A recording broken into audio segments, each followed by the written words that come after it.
third day of Dog Days of Podcasting, and here in Duluth, it really feels like the dog days of summer. It's gone past Duluth hot, which is just hotter than usual in Duluth, all the way into actually hot, where most people not living in the Southwest would agree that it is hot. I cooked in the house last night. Well, I boiled some noodles anyway. There wasn't extended cooking time involved, as the rest of the recipe was achieved at room temperature, plus a minor amount of quick microwave warm-up, so I got away with it. This last new series I present today is set somewhere cooler than here, and I'll leave it to the slightly in the past me to tell you about it. Hi there, I'm Paul Mackey, and I'm an Idjit who likes Canada. A lot. The next show I'll be starting is the TV series version of the sports comedy Men With Brooms. I'm not sure if anyone is listening who also listens to the Ghostlight podcast and introcast for the TV series Slings and Arrows, but if you did, you'd know that we covered that film between seasons. It's a movie about the sport of curling, and it's very Canadian, complete with cast members Paul Gross and the late Leslie Nielsen, among others. The film was also written and directed by Paul Gross. I got the DVD box set a while back for the TV series, but I have yet to crack the shrink wrap. Hopefully that wasn't a mistake. I know that back when I got my box set of Wonderfalls, there were 2 of Disc 2 and no Disc 1. Got that fixed eventually. I have tried not to read too much about this series, but I gather that Gross is back as Chris Cutter sometime after the events of the movie. I don't think that Chris Cutter plays a major role, but Paul Gross is the executive producer. I'll be curious what, if anything, the series says about Cutter's love interest Amy Foley, as I'm sure they did not get Molly Parker back for this series, as she went on to roles on Deadwood and House of Cards among many others. I suppose it's also possible they may have recast her role. This series was produced in 2010, 8 years after the original film, and is still set in fictional Long Bay, Ontario, though apparently instead of filming in Ontario as they did for the film, they instead shot this in Winnipeg. There probably won't be anything showing that it is clearly Winnipeg, as it is a stand-in for a small Ontario town. There are 12 episodes of the show, and like that 80s show, it was a one and done. Well, I've opened the set and it appears that both discs are included, so I'm going to play the first episode. The title of this pilot, like any good television pilot, is Pilot. It aired October 4th, 2010 on CBC television. Alright, this category I'm calling, What Is This About? I had to. Canadians I know who do not say about notwithstanding. The pilot has 3 major plot threads. Gary has a date with April, the newly hired accountant, at his workplace, and he takes her to curling for the first date. Meanwhile, Matt convinces Pramesh he should shun vegetarianism and join in eating the award when they win the meat spiel. Lastly, club manager Bill wants to assert his presence at the club, and tries to do so by removing Chris Cutter's photo from the trophy case, along with generally bossing around bartender Tanis. Next category is called Does It Curl? Okay, I had to come up with a name for this heading, but it's basically how much curling terminology is involved. So, in answer this time, heck yeah, it does curl. There's a running joke about how the ice is called a sheet, the team is called a rink, and the building is a club. And they're playing in a meat spiel. I'm far from a curling expert, though my dad was in the St. Paul Curling Club for many years, and my son has been curling at Duluth Curling Club for a bit over a year.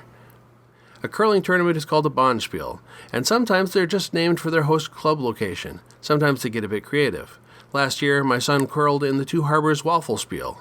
They didn't win waffles, but there were waffle breakfasts before each day of the event. Next one, I'm calling That's Clearly Canadian. And that heading's funny depending on how old you are.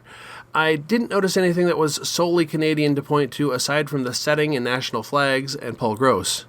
But the series does feel very Canadian in general to me. Favorite lines? So, is that a religious thing? What? Well, I thought it might be because you're, Brown. No, I was going to say a different way of saying brown. Alright, the Who Is section. We'll go with Paul Gross. I'm going to get this out of the way right off the bat and then dig deeper into cast and crew in following episodes. The first time I and many others took notice of Paul Gross was in the CBC-CBS joint-produced show Due South from 1994 to 1999. He was the lead actor and over the course of the series evolved into a writer and eventually executive producer. Not too long after that series ended, he performed as Hamlet at the Stratford Theatre Festival in the year 2000. In 2002, he wrote and directed the movie version of Men With Brooms. Then, from 2003 to 2006, he starred in the television series Slings and Arrows. The 3 seasons of Slings and Arrows are some of the best television I have ever seen. I'll resist the urge to go in depth and instead point out once more the Ghostlight podcast, where Ben Pfeiffer, Amy Bowen, my lovely wife Darcy, and I went into full detail episode by episode. He went back into film in 2008 in the World War I film Passchendaele, where he was writer, director, actor, and producer. He's also appeared in the film Gunless and had a recurring role on Republic of Doyle, which I may consider sharing my thoughts on in the future. Paul Gross is currently starring as King Lear this season at the Stratford Festival. What worked? I don't know if Paul Gross will be an omniscient narrator for the entire series, but I enjoyed the device as employed in the pilot. I'm sure it wasn't for everyone, but the sequence where he interjected the subtext of each sentence as an exchange between Gary and April about their upcoming date was clever. So bringing back the category from that 80s show Why Did It Suck feels a bit mean. This is a Canadian series, after all, produced by the CBC, so unless it ends in a cliffhanger, I'm sure they were going for 1 season, the second one being a bonus that just didn't end up happening. So I'm going with the slightly milder, so what's the problem with that, eh? In the pilot, one thing that stood out for me was I had a hard time differentiating between Gary and Matt. Maybe one of them could start wearing a puka shell necklace? Also, the name Gary. Way back in the 1980s, I felt like Gary was the name of at least a 35-year-old. But, John Hughes had a Gary in Weird Science. Are there a lot of stealth Garys out there that I never encountered? There's nothing wrong with the name, and no offense to any Garys out there is intended. So that's pilot episode of Men With Brooms.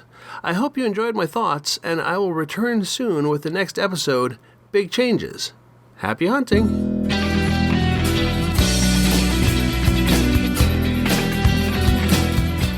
You have been listening to the One Idjit's Thoughts On podcast, produced by Paul Mackey in association with QuadrupleZ.com. Theme music is Too Good by Jack Mangan and is used by permission from him. If you would like to hear other podcasts by me, you might try the Ghostlight podcast, a completed introcast about the TV series Slings and Arrows, or Idjitcast, an introcast for the TV series Supernatural. Both can be found on fine podcasting listening software everywhere or at QuadrupleZ.com.